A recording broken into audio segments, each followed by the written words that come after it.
말씀 신약성경 히브리서 6장 1절 2절 말씀입니다. 히브리서 6장 1절과 2절 말씀 우리가 장 목소리로 함께 읽겠습니다. 그러므로 우리가 그리스도의 도의 초보를 버리고 죽은 행실을 회개함과 하나님께 대한 신앙과 세례들과 안수와 죽은 자의 부활과 영원한 심판에 관한 교훈의 터를 다시 닫지 말고 완전한 대로 나아갈지니라. 완전한 대로 나아가자, 이렇게 설교 제목을 정했습니다. 설교는 오늘 1절과 2절로 되어 있는데 두 개가 이제 이 두 절이 한 문장으로 이렇게 묶여 있습니다. 그래서 두 번에 나누어서 이렇게 설교하려고 합니다. 굉장히 중요한 본문이고 우리들의 이 신앙의 한계를 넘지 못하는 그 이유를 설명하고 있고, 어떻게 우리가 정말 수천 년 동안 유대인들이 여호와 하나님을 믿고 십계명을 기초로 한 구약의 모든 율법을 통해서 하나님께서 주셨던 그 온전한 그 참다운 구원에 이르지 못했던 그 이유, 그리고 예수님이 오셔서 선명하게 십자가를 통하여 우리가 그 구원에 다다를 수 없도록 뿌옇게 흐려졌던 그 구원의 복음을 완벽하게 맑은 하늘과 같이 열어주셨음에도 불구하고 초대교회뿐만 아니라 2000년 오늘날에 이르는 이 시대까지도 우리가 예수를 믿고 얻을 수 있는 참다운 그 구원의 가치와 유익에 다다르지 못하고 있는 그 이유를 구체적으로 밝히고 있는 굉장히 중요한 본문입니다. 그런데 해석에 있어서 상당히 이렇게 힘을 많이 쓰지 못했다, 이런 생각을 더욱 깊이 하게 되는 그런 본문입니다. 그래서 이 본문을 가지고 설교를 준비하면서 왜 하나님을 아버지라고 하는지, 그리고 교회를 왜 어머니라고 하는지 조금 알 것 같더라고요. 그러니까 교회가 어머니의 역할은 마치 이 설교자들이 성경을 가지고 설교를 준비하는 게 꼭 어머니들이 집에서 음식을 준비하는 것 같은 거예요. 그러니까 가족들을 위해서 음식을 준비하는 어머니, 그리고 그 가정을 지켜주는 아버지. 그러니까 하나님과 이 교회의 관계가, 그래서 주님을 신랑으로, 교회를 신부로, 그리고 구약에서 하나님을 아버지로, 그리고 이 구약의 교회와 신약의 교회를 어머니로. 이런 의미였구나. 그래서 정말 설교 한 편 한 편을 준비하는 해왔던 시간들을 개인적으로 이렇게 돌아보니까 내가 음식을 준비할 때 이런 마음이었구나. 그래서 집에서 이렇게 음식을 먹고 마실 때 그 음식을 만드는 어머니, 그 아내의 그 정성과 사랑을 알아야 되겠구나, 이런 생각을 했어요. 그러니까 설교자로서 이제 설교를 이렇게 준비하면서 청중들에게 전달이 되고자 하는 그것, 그 유익이겠죠. 그러니까 이 땅의 모든 어머니들이 밥상을 내놓을 때 그 재료를 사고 그걸 준비하고 마침내 이렇게 온전한 음식을 만들어서 밥상에 얹혀서 내놓을 때 거기에는 그 가족들의 건강과 그 기쁨과 행복에 대한 이런 기대가 많은 거구나, 이것을 이제 깨닫게 되었습니다. 그래서 아마 앞으로 밥을 먹을 때마다 더 이렇게 감사가 커질 것 같아요. 이건 교회에서도 마찬가지죠. 우리가 지금 교회에서 식사를 못한 지가 꽤 됐잖아요. 그게 이제 그리운 겁니다. 그러니까 이제 이런 그 말씀에 대한 그리움이나 우리가 함께 먹고 마시는 그 자리에 대한 그리움이나 그렇게 다르지 않은 것이구나, 이것을 새삼스럽게 이제 깨닫는 그런 이제 시간을 가졌습니다. 부디 우리가 히브리서 말씀을 정말 우리가 은혜 가운데서 쭉 살펴보고 있는데 정말 우리가 이 히브리서를 마치고 났을 때 아무도 오르지 못했던 그 정상을 넘을 수 있기를 바랍니다. 오늘 또한 이 히브리서 6장에서 주시는 이 놀라운 정말 너무나 감사하고 감격스러운 이 진리의 유익을 우리 모두 다 누리실 수 있게 되기를 바랍니다. 먼저 1절과 2절을 우리말 성경과 원문은 좀 달라요. 그것은 이제 말의 어순이 다르고 문법 구조가 다르기 때문에 이제 그럴 수밖에 없습니다. 근데 이것을 좀 정리할 필요가 있는데 1절의 시작, 그러니까 6장 1절의 이 시작은 분사구문으로 시작을 해요. 분사구문이라고 하는 것은 접속사와 주어가 생략되어 있는 문장입니다. 그럼 무슨 말이냐면 앞에 어떤 말이 생략되어 있어서 사람에 따라서는 다르게 해석될 여지가 있다 이 말이에요. 그러니까 그것은 그런 다른 해석의 여지를 허용하는 겁니다. 성경이. 그래서 절대로 이거다 이렇게 얘기할 수가 없어요. 이게 무슨 말이냐면 제가 배가 고프기 때문에 일을 했습니다. 라고 하는 문장과 배가 고플지라도 일을 했습니다. 라고 했을 때 의미가 전혀 다르죠. 그러니까 배가 고프기 때문에 일을 했습니다. 그러면은 배고픔을 면하기 위해서 일을 했다는 거예요. 그래서 일을 하는 목적이 뭐예요? 배고픔을 면하는 거예요.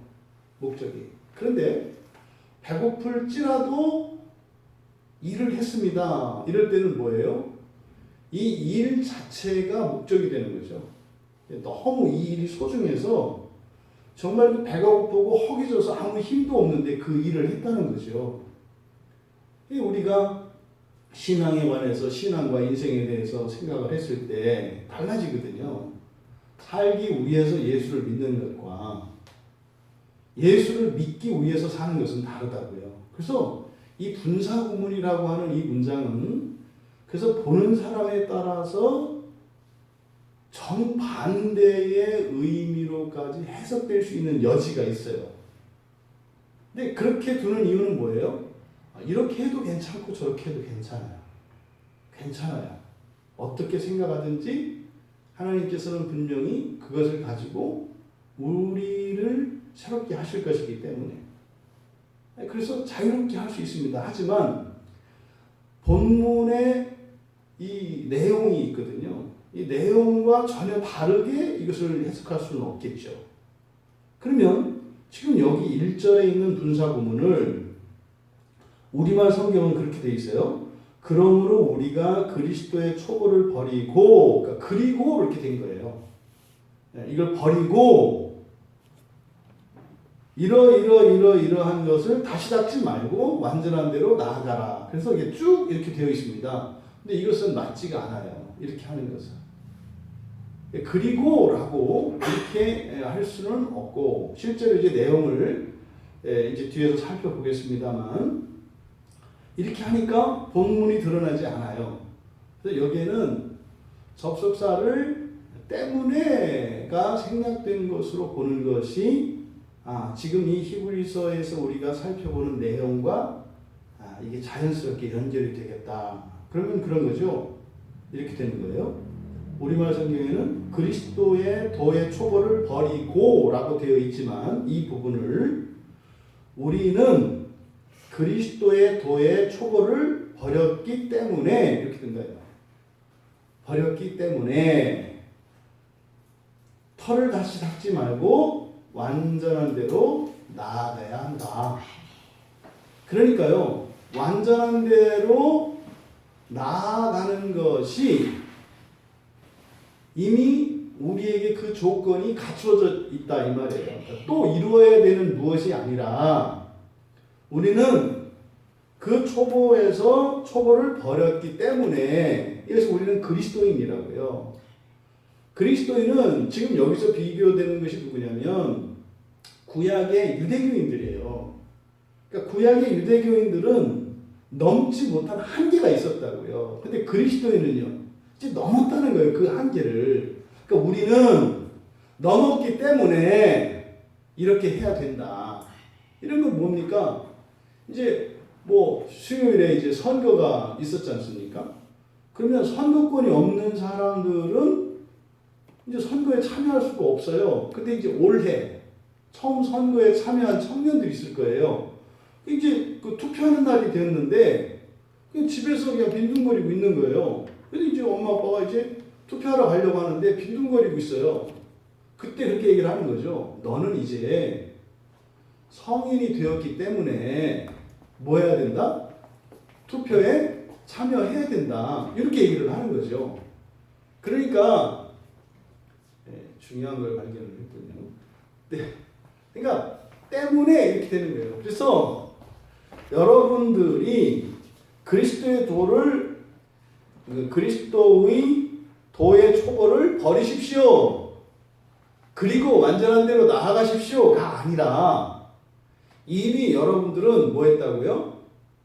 그리스도의 도의 초보를 버렸다고요. 이미 버렸다고요. 그러니까 버리라는 얘기가 아니에요. 버렸다고요. 어떻게 해요? 예수님이 십자가에서 우리의 죄를 대속하여 주심으로 우리는 그것을 버린 거예요. 우리가 죽지 않았지만, 우리가 율법을 다 지키지 않았지만 그리스도께서 이미 행하셨기 때문에 우리는 그것을 다 버렸다 이 말이에요. 그러니 우리가 힘써야 되는 것은 뭐라는 거예요? 이 버리는 일에 힘쓸 것이 아니라 어디에 힘써야 한다? 완전한 대로 나아가는 데 힘써야 한다. 그런데 지금 히브리서 기자가 이 말씀을 하는 의도는 뭡니까? 근데 계속 십자가에 오르려고 한다 이 말이에요. 이미 예수님이 다 이뤄놓으신 것을 부득불 자기가 또 하겠다고 계속 하고 있다 이 말이에요. 그러니까 그런 겁니다. 마치 산을 넘어가는 것이 구원의 완성이라고 할 때 구약의 백성들은 산 아래에서 정상을 향해서 가는 사람들이에요. 그래서 끊임없이 정상을 향해서 올라갑니다. 올라가다가 미끄러지고 올라가다가 미끄러지고 한다 이 말이에요. 그러면 우리는 그리스도인은 누구냐? 정상에서 시작하는 사람들이에요. 그러니까 이미 그리스도께서 우리를 정상으로 옮겨 놓으셨어요. 십자가에 달리실 때 놋뱀을 바라보았을 때 사는 것처럼 우리가 그리스도를 바라보고 그리스도를 믿으면 산 정상에 올라가는 수고를 우리가 할 필요가 없어요. 그러니까 우리가 이미 산 정상에 올라갔다고요. 근데요, 올라가는 길이나 내려오는 길이나 그 산을 오르내리는 건 똑같잖아요. 다만 순서만 다르죠. 밑에서부터 올라가는 사람들은 산 아래에서부터 산을 살펴보고 그 땅을 밟고 올라갑니다만 그리스도인들은 위에서부터 밟고 내려와요. 전체를 보면 어떻게 돼요? 똑같아요. 그 산길을 똑같이 오르내린다고요. 근데 구약의 백성들은 밑에서부터 올라가야 되는 사람들이고 신약의 하나님 백성들은 이미 산 정상에서 산 아래로 내려오는 사람들이거든요. 이 차이점을 지금 이야기하려고 하는 겁니다. 우리는 그리스도의 도의 초보를 버렸습니다. 그렇기 때문에 어떻게 해야 한다? 완전한 대로 나아가야 한다. 그리고 이제 그 뒤에 있는 내용이 죽은 행실 여기에서부터 맨 뒤에 털을 다시 닦지 말고 여기까지 괄호를 치시면 도의 초보를 버리고 그래서 괄호를 치셔서 교훈의 털을 다시 닦지 말고 여기서 괄호를 닫는 거예요. 그러면 이제 이 헬라어 원문이 그렇게 된 거예요. 그리스도의 초보를 버렸기 때문에 완전한 대로 나아가야 한다. 그 다음에 이제 괄호 있는 내용이 뒤로 가는 거예요. 이러한 것들을 하지 말고. 요게 이제 1절과 2절의 문장 구조입니다. 그러면 이제 하나씩 우리가 끊어서 살펴보면 첫 번째로 그리스도의 도의 초보를 버리고 이렇게 되어 있습니다. 그리스도의 도의 초보를 버리고 이게 무슨 말이냐 말이죠. 그리스도의 도의 초보를 버린다는 말이. 그러면 이게 지금 사실은 앞에 5장 12절에 보시면 5장 12절에 바로 앞에 하나님의 말씀의 초보 이렇게 되어 있잖아요. 이게 지금 여기서 달라진 게 그리스도와 하나님만 달라진 거예요. 그러니까 똑같은 말을 5장 12절에서는 말씀의 초보 이렇게 해놓고 지금 여기 6장 1절에서는 도의 초보라고 해놨어요. 그러니까 말씀과 도는 전혀 다른 단어잖아요. 근데 원래 원문은 같은 단어라고요. 그러니까 성경을 수수께끼로 만들어 놔버렸어요. 아니 똑같은 말을 그냥 써놓으면 눈에 띄잖아요. 아, 앞에서 하나님의 말씀의 초보와 그리스도의 말씀의 초보, 이게 대조되는 거구나 이렇게 할 수 있다 이 말이죠. 그러니까 지금 여기서 그리스도의 도라고 번역되어진 이게 로곤이에요. 그냥 말씀입니다. 신탁이라고 얘기했죠. 하나님의 말씀, 모세가 시내산에서 들었던 그 음성으로 들렸던 여호와 하나님의 음성, 말씀, 그 십계명이고 넓게는 모세의 율법 전체다 이렇게 말씀을 드렸잖아요. 그러니까 지금 그리스도의 도의 초보라고 된 이것은 이 초보가 아니라 이게 뭐였어요? 아르케스, 그래서 시작이었다고요. 시작. 그러니까 5장 12절에서 하나님의 말씀의 시작, 이것은 바로 이스라엘 백성과 언약을 맺던 시내산에서 들려주셨던 십계명의 말씀이에요. 하나님의 처음 말씀, 이스라엘 백성들에게 친히 육성으로 주셨던 그 말씀, 십계명이고 그 이후로 율법들을 계속 주셨잖아요. 그러니까 바로 이스라엘 백성들과 언약을 맺을 때 들려주셨던 그 하나님의 음성을 얘기하는 거였어요. 근데 지금 히브리서 기자는 그것과 무엇을 비교하고 대조시키고 있는 거예요? 예수님의 말씀을 대조시키는 거예요. 뭐예요?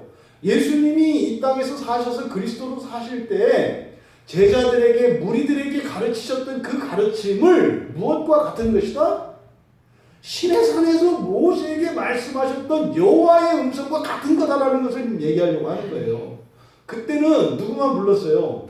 모세만 불렀어요. 물론 가끔 아론과 여호수아도 멀찌감치 있게 했습니다. 회중들은 일체 접근하지 못하게 했어요. 근데 예수님은 어떻게 하셨어요? 완전히 반대예요. 아무도 막지 말라고 하시잖아요. 어린아이들은 하나님의 말씀이 선포되는 자리에 갈 수 없습니다. 성인이 되어야 합니다. 그래서 예수님이 말씀을 가르칠 때 어린아이들이 달려들면 제자들이 막았다고요. 왜요? 이건 유대인들의 전통이에요. 애들은 가라. 우리나라에서는 약장사들이 옛날에 이랬어요. 장날 가면 약장사들이 하면 막 서커스도 하고 해서 너무 재밌어가지고 애들이 막 하는데 그 골라내는 그 아저씨도 있어요. 애들은 가라. 뭐 하려고 애들을 가라고 했는지는 몰라. 그랬어요. 근데 유대인들에게 있어서 하나님의 말씀이 선포되어질 때 그런 전통이 있어요. 애들은 가라. 이제 어른이 되어 오는 거다. 뭐 이런 게 있다고요. 그런데 그것은 구약적 전통에서는 맞죠. 그런데 예수님은요, 그렇게 하지 말라고 그랬어요. 다 하라고 그랬어요. 심지어는요, 죄인들, 부정한 사람들, 모두 다 오라고 했다고요. 이게 시내산에서 말씀하시던 여호와의 음성과 신약에서 친히 이 땅에 내려오셔서 하산하신 거죠, 하나님이. 하산 정도가 아니라 하강하셨죠. 이 땅에 내려오셔서 예수님이 말씀하시던 이 두 차이를 지금 비교하고 있는 거예요. 그때는요, 시내산에서 여호와의 음성이 들릴 때 모세는 그 말씀을 들어요. 근데 회중들에게는요, 천둥소리 같이 들려서 벌벌벌벌벌 떨었다고요. 근데 신약에서 예수님이 하나님이 이 땅에 오셔서 말씀하시니까 어떻게 해요? 아주 화토 용어로 흑살이 껍데기로 알아요. 아주 예수님 알기는 아주 우습게 한다 이 말이죠. 그러니까 얼마나 큰 대조가 지금 나타나고 있습니까? 그러니까 지금 히브리서 기자는 이 둘 사이를 대조시키는 거예요. 너무 다르잖아요. 똑같은 하나님인데 한쪽은요 바짝 엎드려가지고 막 떨고 그냥 주야 이러고, 이제는 딱 짝다리 짚고 눈을 딱 내리깔고 말이죠. 껌 착착착 씹으면서 한번 해봐. 어떻게 동일한 하나님 앞에서 이렇게 정반대의 상황이 일어나냐 이 말이에요. 이게 이때 당시만 그런가요? 지금도 마찬가지죠. 그러니까 한편으로는 솔직히 예수님이 이 땅에 오셔서 계시하셨던 방식으로 하지 말고 구약적 방식으로 좀 해주셨으면 우리가 조금 더 말을 잘 들을 것 같아요. 이렇게 자유롭게 우리에게 완전히 맡겨놓으시고 마음대로 알아서 해라 이렇게 선택하게 하지 마시고, 안 하면 죽을 거야, 안 하면 너희를 그냥 불을 내려서 심판할 거야, 이렇게 하면 우리는요 말 잘 들을 준비가 돼 있어요. 너무 하나님이 이렇게 겁도 안 나게 하고 만만하게 하고 그 야리야리한 것이 이런 방식으로 하나님의 말씀이 오니까 좀 이렇게 되는 것처럼 우리가 갑이 되고 말씀하시는 예수님이 을이 돼서 말이죠. 한번 들어주고 생생내는 거 아니에요. 지금 이 히브리서 기자가 이 그리스도의 말씀의 시작과 하나님의 말씀의 시작을 이렇게 대조할 때, 지금 이 히브리서 기자는 구약에 정통한 사람들이기 때문에 그렇게 하나님 앞에서 벌벌벌 떨던 그 이스라엘 백성들의 이런 모습, 방자기가 이를 데 없는 신약 그리스도인들의 이 모습, 둘 다 양극단이에요. 하나는 너무 무서워, 하나는 너무 버릇없는, 이 양극단에서 이렇게 치우쳐 있을 수밖에 없는 이 죄인된 우리의 실존, 이 비참함을 히브리서 기자는 굉장히 마음 아팠을 것 같아요. 이 대조를 사용할 때, 이 대조를 사용하는 것을 보면. 그러니까 지금 여기서 그리스도의 도의 초보라고 번역되어진 이것을 그냥 쫙 거버리세요. 그냥. 교회 성경도 그냥 거버리셔도 돼요. 그래서 그리스도의 말씀의 시작 이렇게 바꾸세요. 그리스도의 말씀의 시작. 그러면 그리스도의 말씀의 시작 그러면은요 우리가 성경을 통해서 그냥 알 수 있어요. 그리스도의 말씀의 시작이 뭐지? 그러니까 예수님이 그리스도의 공생애를 시작하실 때 처음 하신 말씀이 뭐지? 성경에 나오는 거예요. 이게 뭐예요? 회개하라. 하나님 나라 가까웠다예요. 다 아는 거예요. 마태복음 4장 17절에 회개하라. 천국이 가까이 왔느니라. 이게 예수님이 광야에서 마귀에게 시험을 받으시고 이제 돌아오셔서 맨 처음으로 하신 말씀이 바로 이 말씀이에요. 근데 마태복음에는 그 앞에 3장에 보면 세례 요한이 동일한 이야기를 한다고요. 그러니까 구약의 모든 율법의 말씀들, 이것은 사실은 뭐예요? 회개하라, 천국이 가까웠다는 얘기로 요약을 한 거예요. 마지막 선지자인 세례 요한을 통해서 회개하라, 천국이 가까웠다, 이것은 뭐예요? 구약의 총정리예요. 그러니까 무슨 말입니까? 구약의 백성들이 넘지 못했던 정상, 그 한계, 구약의 율법을 통해서 이런 제사법의 용서와 구약의 이러저러한 규칙들을 통해서 가르쳐주는 그 열매, 최종 목적이 뭐였다는 거예요? 회개하라, 하나님 나라 가까웠다. 이거였다는 거예요. 근데 예수님이 바톤을 이어서 회개하라, 천국이 가까웠다 이렇게 말씀하시잖아요. 이것을 지금 히브리서 기자는 뭐라고 얘기하는 거예요? 버렸기 때문에 이렇게 얘기한다 이 말이에요. 신약의 백성들은. 그럼 예수님께서 회개하라 천국이 가까이 왔다 이렇게 말씀을 하셨어요. 이게 예수님이 하신 최초의 말씀이에요. 그러면 예수님께 이제 마가복음 6장 12절에 가면 이 말씀이 많이 나오지 않아요. 성경에. 처음 시작에만 나온다고요. 그리고 이 마태복음과 마가복음에 기록되어 있는데 마가복음 6장 12절에 가면 예수님으로부터 파송을 받은 제자들이 전파하는 말이 이 말이에요. 근데 마가복음 6장 12절에 보면 그냥 회개하라고만 해요. 천국이 가까웠다는 얘기를 안 해요. 회개하라 그래요. 그리고 나서 회개하라고 말씀을 하면서 제자들이 한 일이 뭐냐면 귀신을 쫓아내고 병자에게 기름을 발라서 고친 사건이에요. 그러니까 예수님께서 회개하라 천국이 가까이 왔다. 근데 천국이 가까이 왔다는 말씀을 제자들은 말로 하지 않고 증거를 보인 거죠. 그 증거가 뭐였어요? 귀신을 쫓아내고 병자들을 고치는 사건이에요. 그러니까 병 고치는 능력이 병을 고치는 데 목적이 있는 게 아니라 그것은 무엇을 대신하는 거예요? 천국이 이미 이 땅에 임했다고 하는 사실을 보여주기 위한 증거로서 귀신을 쫓아내고 병을 고치는 것이지 병 고치고 귀신을 쫓아내는 게 목적이 될 수가 없다 이 말이에요. 이게 뭐예요? 시작이라고요. 시작. 이 시작. 지금도 귀신이 쫓겨나고 병 고치는 일들이 일어나요. 그러니까 그런 일이 일어났느냐 안 일어났느냐 되느냐 안 되느냐 이걸 가지고 맨날 싸워요. 싸울 필요 없어요. 그거는 귀신을 쫓아낼 수 있냐 없냐 이게 중요한 게 아니라 사실은 그게 무엇을 의미하는 거예요? 참으로 천국이 이 땅에 임했느냐 안 임했느냐 그건 뭡니까? 그 하나님 나라가 있느냐 없느냐예요. 예수 그리스도의 나라가 진짜로 있느냐 없느냐 이게 초점이지.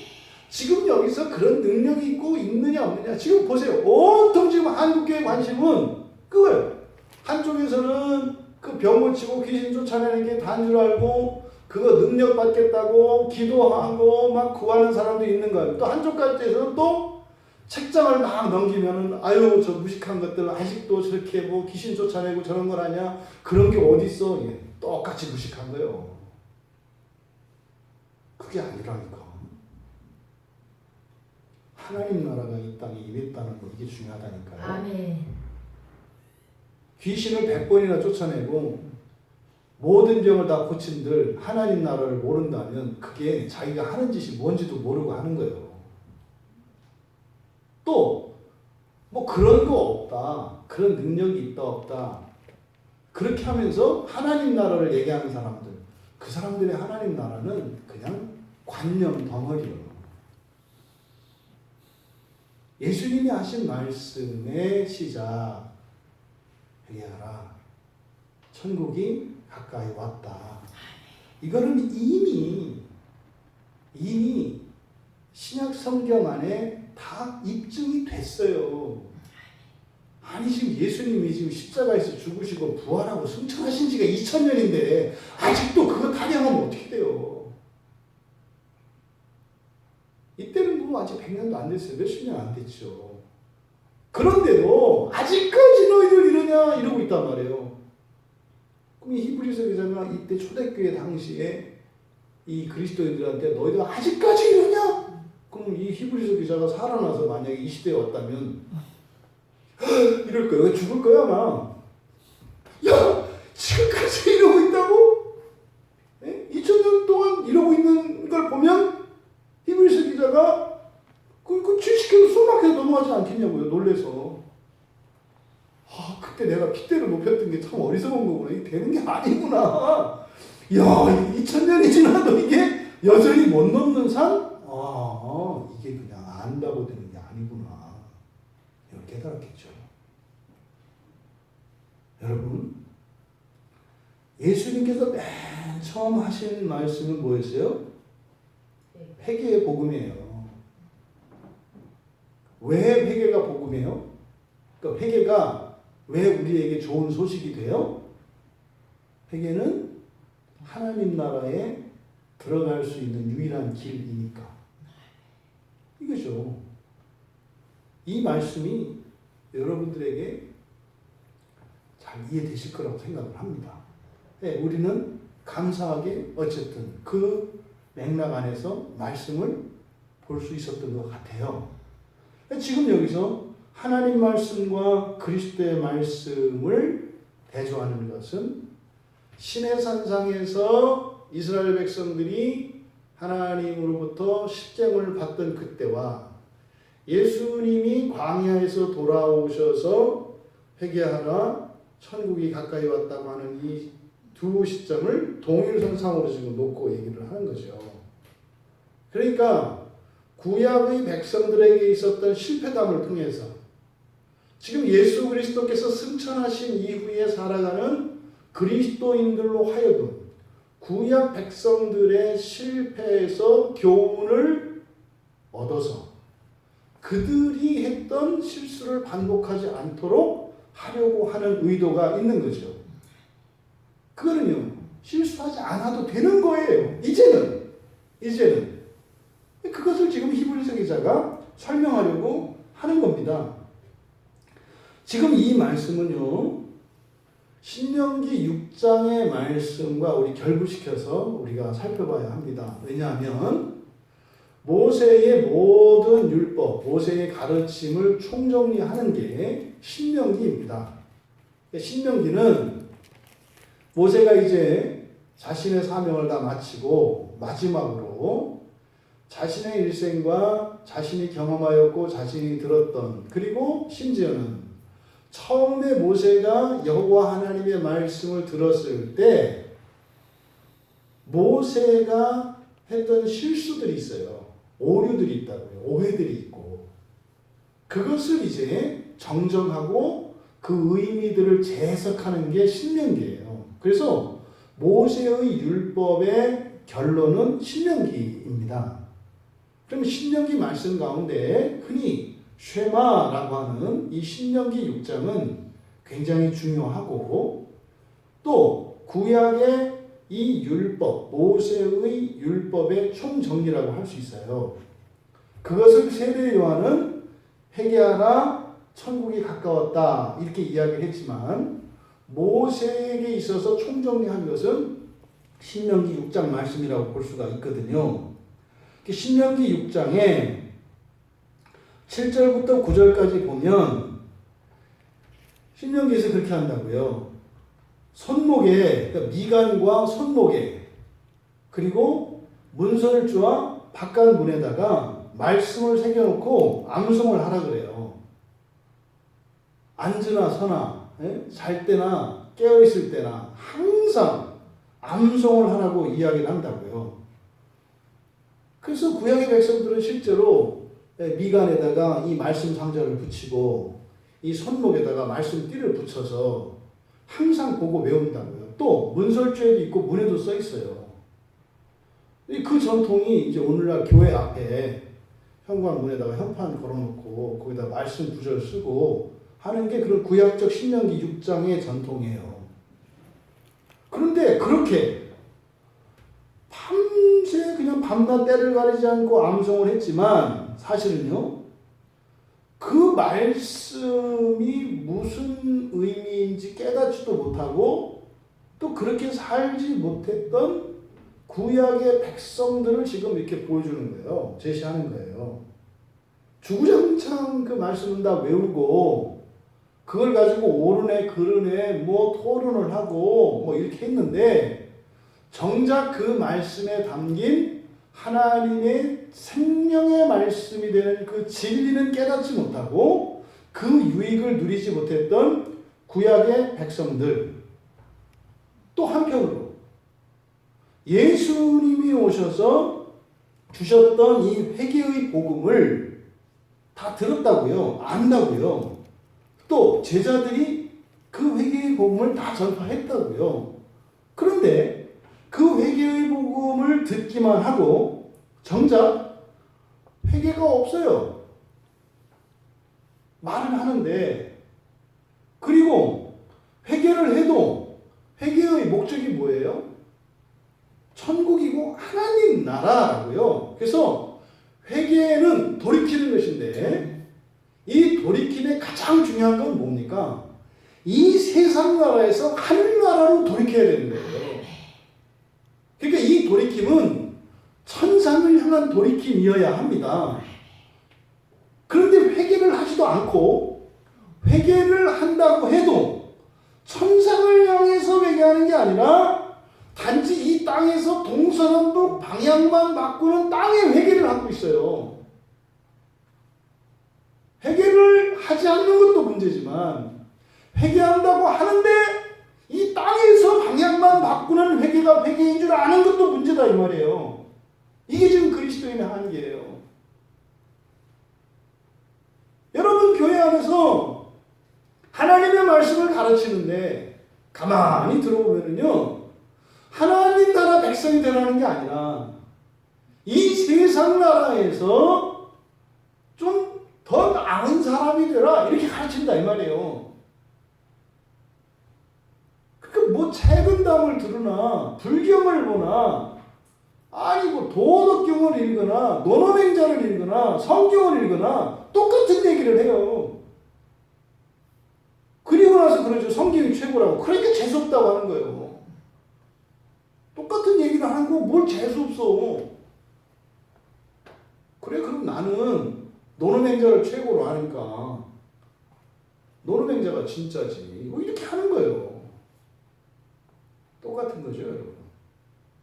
말은 기독교 하는데 이 땅의 회개를 가르치면 그냥 이 땅의 종교에 불과해요. 그러니까 예수님이 말씀하신 이 회개의 핵심은 이 땅을 벗어나 하늘나라를 향하라는 거예요. 구약의 율법도 바로 그거라는 거죠. 그러니까 이스라엘, 그러니까 구약의 유대인들이나 신약의 그리스도인들이나 어쩌면 그렇게 똑같이 그러냐 이 말이에요. 진짜 하나님의 능력도 놀랍지만 우리도 참 놀랍다니까요. 그게 양이 빠져 죽는 거라면서요. 제가 그 영상을 봤어요. 진짜로 양은 앞에 절벽이 있으면요, 다 따라가서 죽어요. 이게 어쩌면 그렇게 똑같은지 몰라요. 어쩌면 그렇게. 왜 그래요? 우리는 성실하니까. 우리 성실하거든. 또 우리는 의리가 있거든. 그런 성실하거나 의리 있는 게 아니라 미련한 짓이고 미친 짓이요. 돌아다녀야지. 근데요, 계속 그러고 있는 거예요. 지금도 이 시대도. 그러니까 여러분, 말씀으로 지금 설교를 준비할 때 제가 이제 국 끓이고 찌개 끓이고 한 건데, 이게 얼마나 제가 손을 많이 벽겠어요. 하다가 딴 생각을 하고, 진짜 이렇구나. 이게 이렇게 안 되는 거구나. 여러분, 제발 땅에서 이제 고개를 들고 하늘을 바라보고 살아가는 우리 모두가 되기를 바랍니다. 그래서 예수님이 마지막으로 우리에게 보여주신 게 하늘에 올라가시는 거였잖아요. 왜요? 우리의 미래를 보여주신 거잖아요. 너희들이 이렇게 될 거라고. 너희들이 살 때가 여기라고 보여주신 거 아니에요. 이 땅에서 하늘을 향하여 살아가시는 여러분들 되시기 바랍니다. 그러니까 지금 히브리서 기자가 이 하나님의 말씀의 시작의 시작과 그리스도의 말씀의 시작을 가지고 대조하는 이것은 사실은, 이걸 가지고 이 히브리서 기자의 생각을 우리가 읽어낸다면 끝도 없을 것 같아요. 마음 아프고 답답하고 또 이런저런 사건들을 대조하고 그러면 이것만 가지고도 수십 권, 수백 권의 책을 쓸 수 있을 것 같아요. 구약의 유대인들의 한계, 그리스도인들의 한계, 반복되는 시행착오, 잘못, 어리석음 이런 것들 많죠. 이것을 넘을 수 있는 우리가 되길 바랍니다. 근데 여기서 버리고 이렇게 돼 있어요. 이 버리다라고 하는 말이 아피엠이라는 말이에요. 아피엠이가 중요한 말이라 했잖아요. 아피엠이는 어떤 뜻으로 쓰인다고요? 성경에서 용서하다, 사하다라고 쓰인다고 그랬잖아요. 그러면 그리스도의 말씀의 시작을 버리고 이렇게 되어 있는데, 버린다고 하는 것은 쓸데없다는 의미가 아니에요. 우리가 물건을 버린다라고 하는 그런 의미가 아니에요. 그러니까 버리고라고 하는 말은 본문의 의도를 가려요. 사실은 여기서 버리고라기보다는 떠나는 거죠. 떠나보내는 거예요. 그러니까 누에가 이제 고치를 벗고 나비가 되는 것처럼 때가 되면 떠나야 되잖아요. 자식들도 크면 어떻게 돼요? 부모에게서 떠나서 독립적인 생활을 해야 되잖아요. 그러니까 여기서 버린다고 하는 의미는 그런 의미예요. 성장과 성숙을 의미하는 말이지, 그거를 이렇게 폐기 처분하는 이런 게 아니죠. 우리가 부모님을 떠나서 살아도 우리는 부모님의 은혜 위에서 살아가는 거죠, 항상. 내가 독립적으로 산다 그래서 마치 날 때부터 처음부터 저 혼자 산 것처럼 생각하는 자식은 호로 자식이에요. 부모의 은혜를 잊으면 안 된다고요. 애시당초 존재를 못해요. 그러니까 이제는 컸다고 내 인생은 나의 것, 이런 생각을 해서는 안 되는 거죠. 그 백언망덕한 일이죠. 망덕한 문제라고 생각나는 게 있긴 한데, 그러니까 여러분, 그러니까 절대로 떠났다고 해서 그걸 버리는 게 아니에요. 그 위에 성숙한 것을 말하는 거라고요. 그러니까 그리스도의 말씀의 시작을 이제 폐기 처분하는 게 아니에요. 그 말씀 위에서 더욱 성숙한 무엇이지요. 그러니까 여기서 버리다라고 번역되어진 이 말은 떠나보낸다라고 하는 말인데, 여기서 이 말은 사실은 말에 머물지 말고 열매를 맺으라는 의미죠. 열매를 맺으라는. 그래서 이 아피엠이라고 하는 버리고라고 번역되어진 이 단어가 바로 뒤에 이어지는 완전한 대로 나아가라 하는 것과 이어지는 거예요. 그러니까 예수님이 맨 처음에 하셨던 회개의 복음, 그것을 이제는 어떻게 해요? 들은 말로만 잊지 말고 그 말을 꼭꼭 씹어 먹고 잘 소화시켜서 어떻게 해라? 열매를 맺어라. 이 얘기를 완전한 대로 나아가라. 이렇게 연결이 되는 거예요. 버리라는 얘기가 아닙니다. 그러니까 이제 뒤에 성경을 난장판으로 만들어 버렸어요. 그러니까 버리는 것은 쓸데없는 거 아니에요. 그러면 뒤에 보십시오. 우리말 성경에는 죽은 행실을 회개함과 하나님께 대한 신앙과 세례들과 안수와 죽은 자의 부활과 영원한 심판에 관한 교훈의 털을 다시 닦지 말고, 지금 우리말 성경대로 보면 여기에 쭉 6가지로 열거되어진 이 내용들은 뭐라는 거예요? 다시 닦지 말라고 그랬죠. 하지 말라는 거죠. 아주 너무 힘들어요. 성경을 이렇게 막 꺾어놨어요. 여러분, 여기 있는 단어들 하나하나 봐보십시오. 죽은 행실을 회개하는 거, 하나님께 대한 신앙, 세례, 안수, 죽은 자의 부활, 영원한 심판. 여기서 우리가 버릴 게 있어요, 없어요? 하나도 없어요. 붙들어야 되는 말씀이래요. 그런데 지금 우리말 성경을 봐서는 이런 것들에 관한 교훈의 털을 다시 막 닦지 말고, 그러니까 여기서 어떤 일이 일어나냐면 아주 끔찍한 일이 일어나요. 이런 거 걱정하지 마. 예수님이 십자가에서 죽으심으로 당신의 모든 구원을 다 완성했어. 그러니까 하나님 욕먹이지 말고 모범적으로 착한 사람으로 열심히 살다가 너 죽으면 예수님이 저 천국에 너 자리 집 마련해놨으니까 와. 제발 내 부탁인데 사는 동안 네 부모 욕 좀 먹이지 말고 살아. 이렇게 하는 거예요. 그러니까 뭐예요? 그 나라에 들어가기 위해서 우리가 해야 될 일은 없어요. 다만 뭐해라? 제발 아버지 욕먹이지 말고 손가락질 받지 말고 살다가 와라. 물론 네가 속속에도 데리고는 갈 건데 제발 그러지 마라.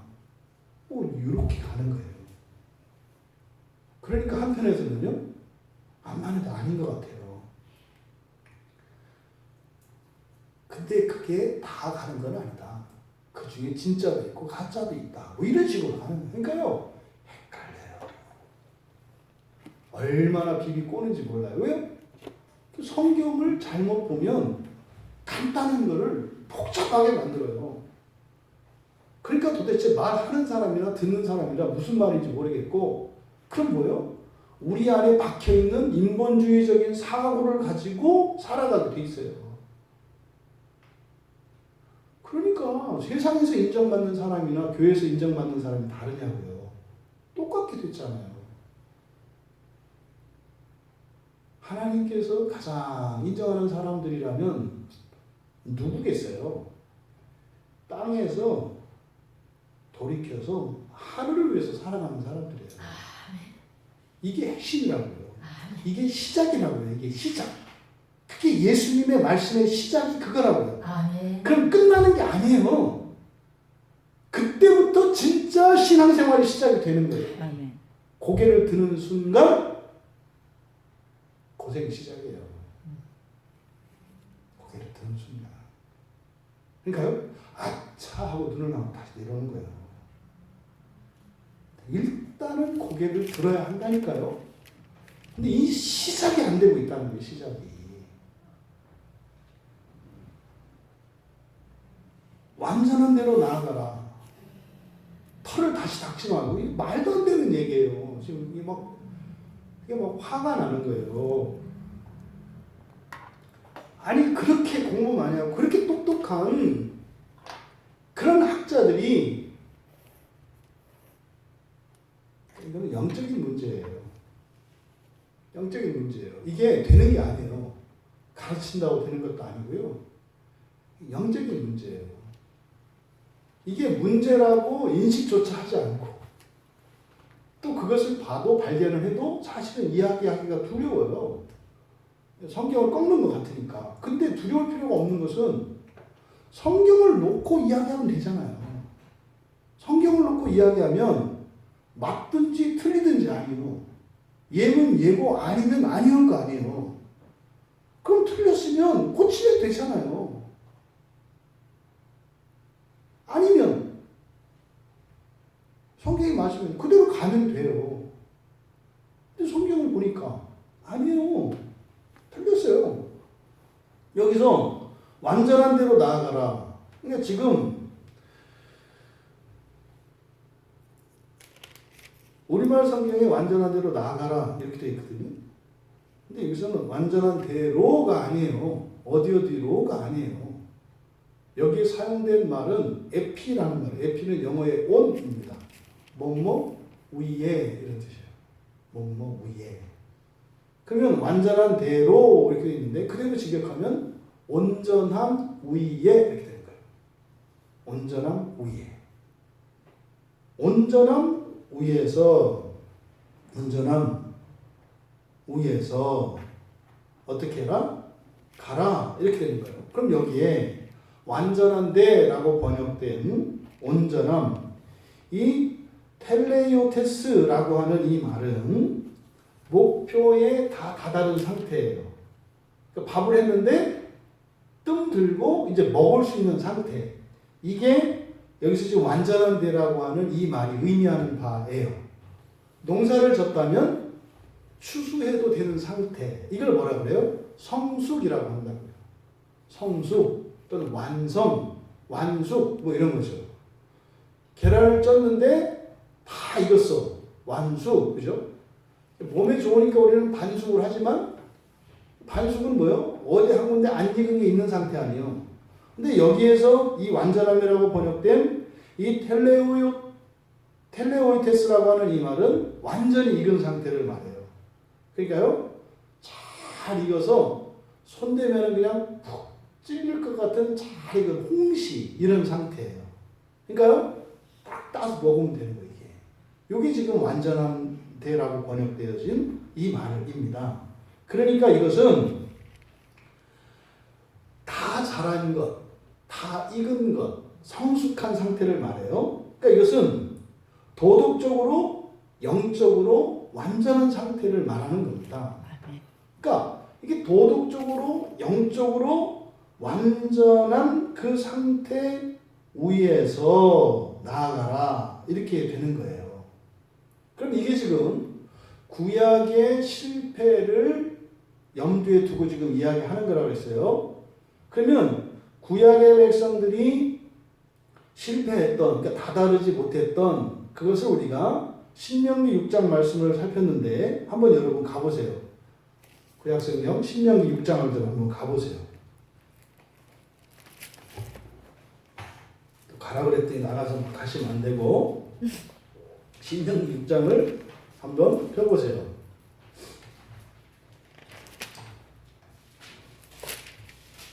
신명기 6장에 4절부터 우리와 같이 6절까지만 읽겠습니다. 시작.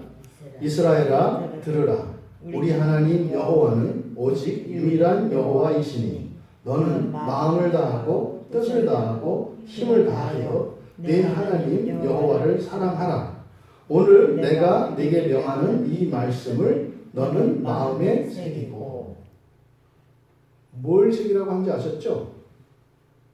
여호와는 우리 하나님 여호와는 오직 유일한 여호와이시니 너는 마음을 다하고 뜻을 다하고 힘을 다하여 내 하나님 여호와를 사랑하라는 말씀이에요.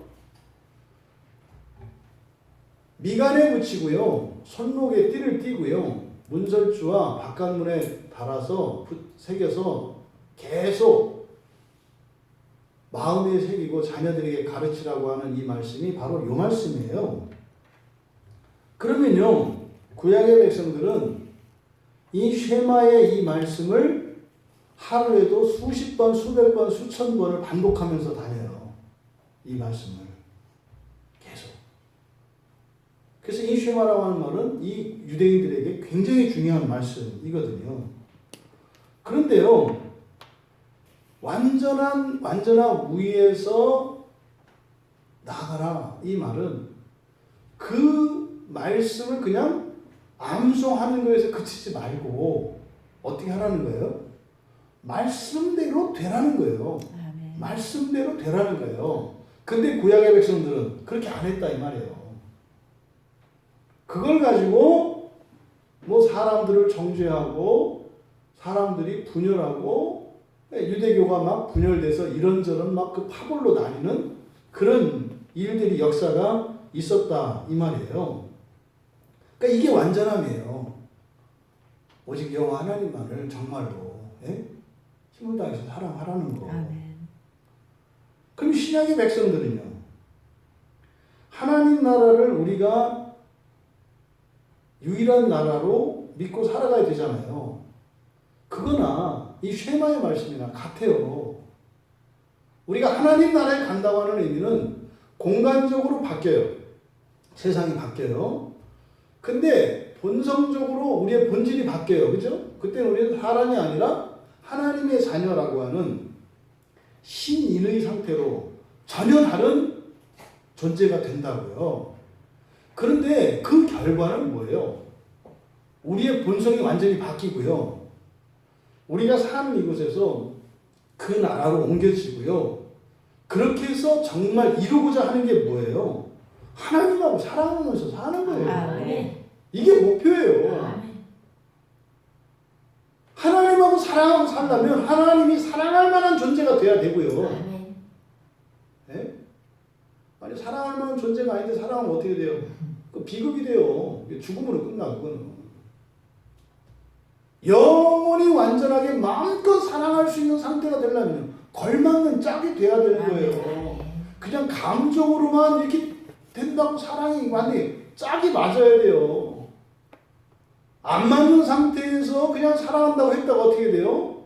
이제 원수가 돼요. 곧. 하늘나라 가지고 신접살림 차리고 가면서부터 부부싸움 할 거예요? 예수님하고? 그거 어떡할 거예요? 돌이킬 수도 없고. 그러니까 그런 거 없어요. 그러니까 사실은 우리의 본성의 변화, 회개를 통해서 이 땅에서 하늘을 바라보고 우리가 날마다 새 사람이 되고 우리의 이런 지성과 정서와 의지가 새롭게 되어지고 이런 천사들을 부릴 수 있는 통치력과 이런 예지력 이런 것을 다 갖게 되고 결국은 하나님 짝대는 얘기예요. 아멘. 하나님하고 살아가는 게 이게 목표고 목적이라는 거예요. 그러니까 완전한 대로 나아가라. 그 완전한 무리에서 살아가라. 여러분들이 왜 신앙생활을 잘해야 되고 어떤 일이 있어도 신앙을 포기하면 안 되고 그렇게 바쁘고 힘든데도 이 저녁에 낮에 일하고 또 나와서 예배를 드리고 설교를 듣고 기도하고 하냐고요. 그 목적 이게 지금 완전한 무리에서 가는 거예요. 이게. 그럼 지금 여기 있는 거 하나님과 함께 있는 거란 말이에요. 아멘.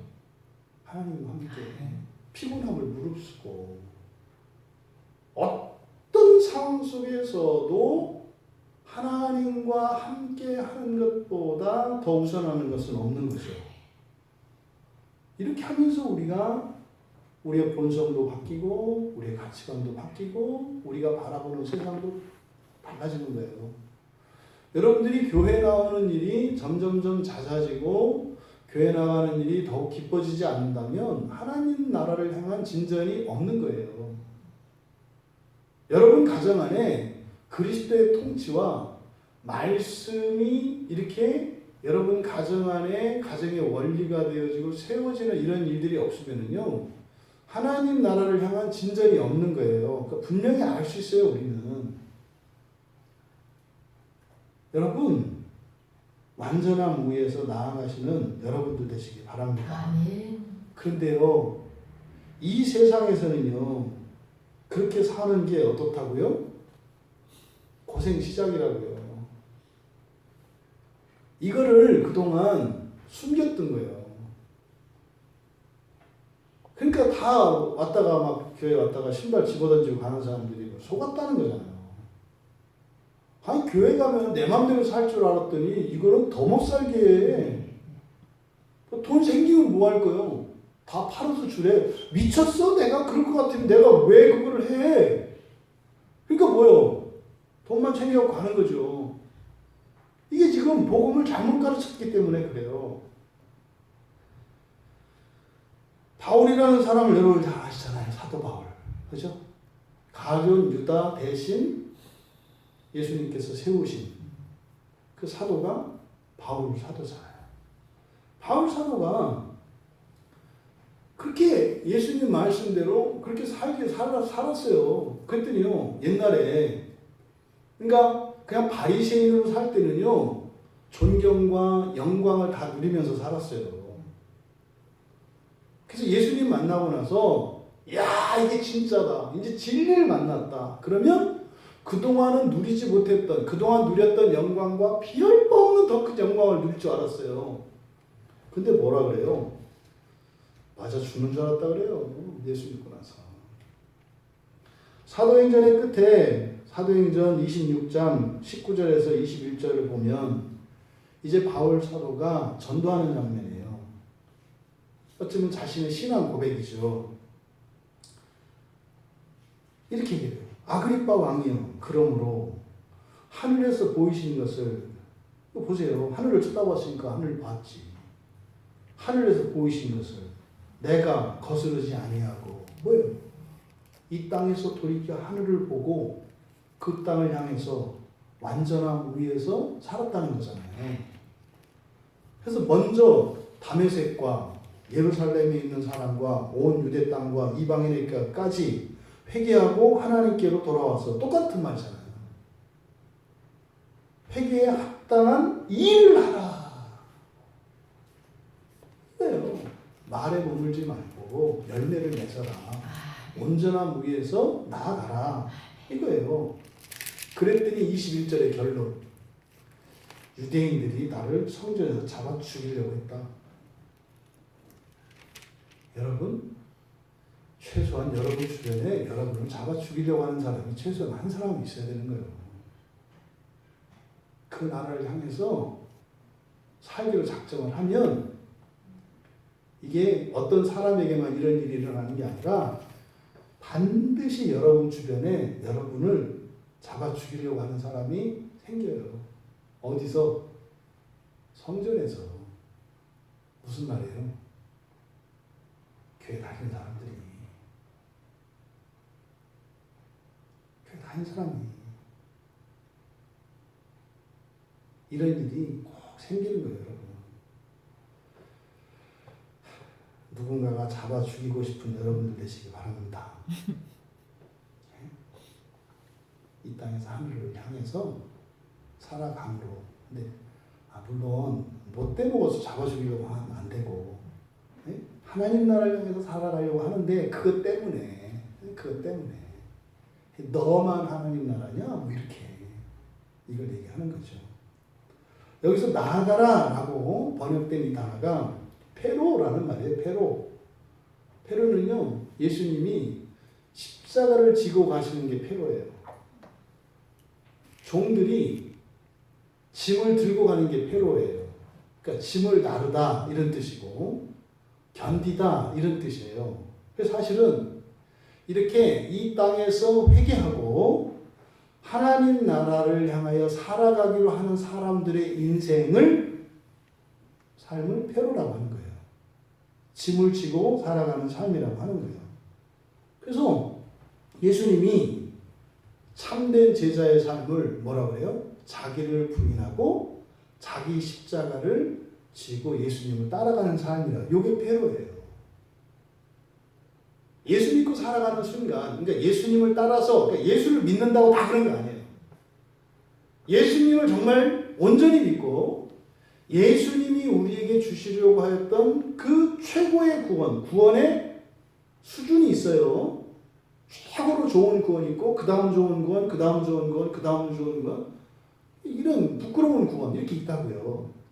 그런데 그 최고의 구원, 바울 사도가 경주자에 비유해서 어떻게 해요? 1등 면류관을 받는, 아멘. 이 면류관을 받는 그 1등, 이게 뭐예요? 요한계시록에서는 첫째 부활, 이게 이긴 자, 이 길을 가고자 하면 부자가 가기 힘들다고 하는, 낙타가 바늘기로 들어가는 것 같은 이런 길이라고요.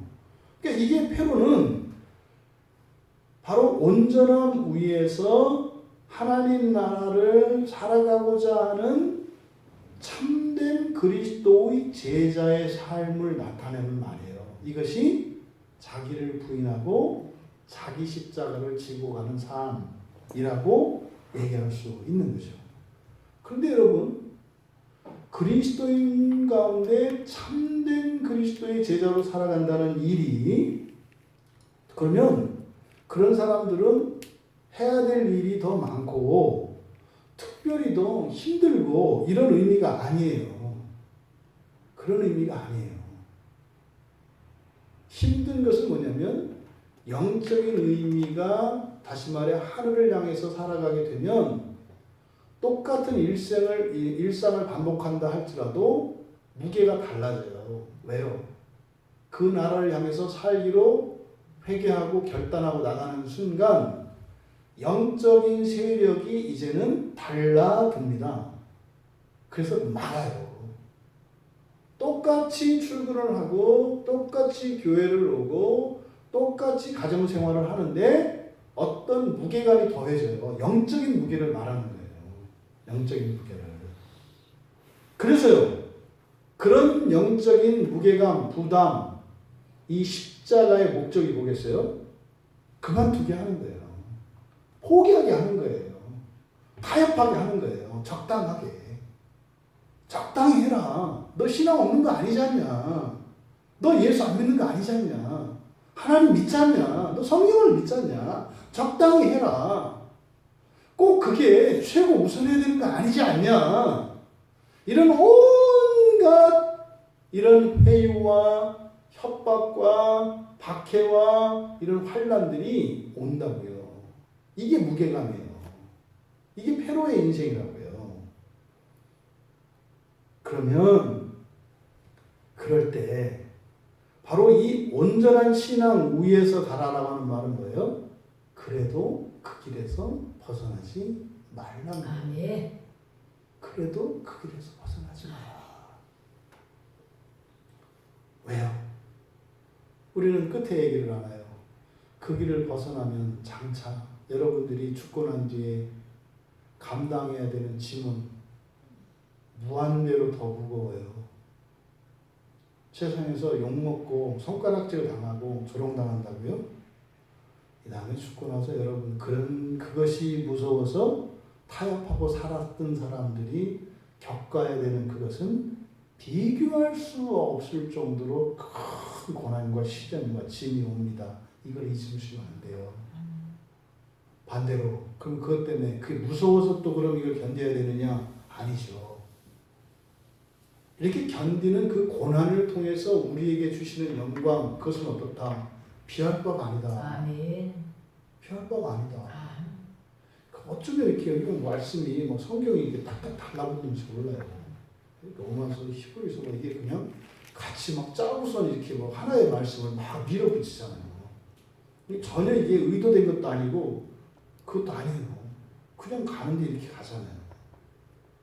그러니까 여러분들이 온전한 위에서 살아가고자 할 때 반드시 고난이 온다는 거예요. 이걸 무슨 고난이라고 한다? 신종 고난, 신종 고난. 이건 좋은 거다. 돈 주고도 못 사는 거다. 근데 만만하지는 않다. 누가 만만하고도 하다고 이야기하거든 거짓말이라고 이야기를 해라. 누가 묻거든 예수를 따라가는 삶이 쉬워 굳이 어렵소라고 이야기하세요. 그런데 할 수 있어. 할 수 있어. 우리말 속담에 평양감사는 최고로 좋은 거예요. 최고로. 우리 옛날에 조선시대에서 평양감사가 되는 건 최고예요. 그것도 지가 싫으면? 근데 그 지가 싫다고 할 때 싫은 게 내 마음이요? 죄의 마음이요? 그건 죄의 마음인 거예요. 그거 왜 싫어해? 일단 가서 나쁜 짓 하지 말고 호의호식하면서 사람 가난한 사람도 없고 정치를 잘해서 살아야지. 좋은 거 나는 그게 암만 좋아도 싫어. 그거는 내 생각 아니에요. 오늘 낮에 뭐 어떻게 상담하는데 집사님 얘기 들어보니까 딱 그거예요. 정말 하나님이 좋은 걸 주셨어. 그랬는데요 힘들잖아요. 그러니까 이제 안에서 정당화시키는 거예요. 합리화시키는 거예요. 나는 이거를 별로 안 좋아해. 뭐 안 좋아해 안 좋아하기는 옛날에 그렇게 좋아했는데 막상 주고 보니까 어떻게 해요? 이게 그냥 내 마음대로 사는 게 아니라 이게 어렵구나. 이런 거죠. 대통령 하면 좋을 것 같아가지고 대통령 시켜놨더니 어떻게 해요?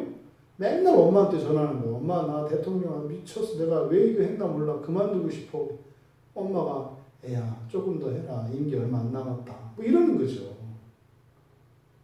여러분 그건 내 생각 아니에요. 죄의 생각이에요. 죄의 생각. 근데 끊임없이 이런 것이 우리 안에 듭니다. 그러니까 온전함 위에서 그 자기를 부인하고 이때 자기를 부인하고는 뭐예요? 그만두고 싶은 거잖아요. 포기하고 싶은 거잖아요. 좀 쉽게 살고 싶은 거잖아요. 이번에 여러분들이 어쨌든 그러니까 예배를 지킨 분과 안 지킨 분은 큰 기준에서 이렇게 갈려요. 여러분 실제로 굉장히 큰 거예요. 이게 온전함 위에서 나아가는 것. 지금 어쨌든 2020년 한국 교회의 그리스도인들에게 정확한 판단 기준이 있었어요. 주변 교회 얘기를 들으면요, 사실은 정부에서 예배 못 드리게 하기 이전부터 알아서 안 나왔대요. 대부분 교회 교인들은 이렇게 정부에서 하지 마라 사회적 거리 이 얘기가 나오기 이전에 상당 숫자의 교인들이 예배 참석을 안 하기 시작했대요. 이미 이 사람들은 뭐예요? 온전함 위에서 신앙의 길을 따라 걸어가는 거기에서 이미 벗어난 사람들이에요. 그 사람들은 지금 돌이켜야 돼요. 굉장히 심각한 상황이 있는 거예요. 알아서 예배를 버려. 이런 일은 있을 수가 없는 거예요. 근데 그런 일이 계속 반복된다. 이런 바울의 삶, 바로 온전함 위에서 신앙을 따라 살아가는 것이 무엇인지 잘 보여주는 사례가 바울 사도예요. 그래서 사실은 신약 성경은 예수님에 대한 이야기보다 온전함 위에서 살아가는 성도의 삶에 대한 이야기가 더 많죠. 복음서는 네 권밖에 없어요. 나머지는 다 제자들의 삶의 이야기라고요. 그게 뭐예요? 온전함 위에서 살아가는, 그러니까 하나님이 훨씬 거기에 비중을 더 많이 두고 계세요. 왜요? 어렵다는 거예요. 어려워요. 굉장히 어려워요. 그러면 그 위에, 온전함 위에서 자기 십자가를 지고 살아가고자 하는 사람들에게는요, 하나님의 은혜가 절대적으로 필요합니다. 아멘. 절대적으로 필요해요. 하나님의 은혜가 없으면 견딜 수가 없어요. 그때는 어떻게 해요? 포기하든지 은혜를 구하든지 둘 중에 하나인 거예요. 그러면 포기하지 않고 내가 그 길을 가겠다 결단한 사람들은요, 은혜를 구할 수밖에 없어요.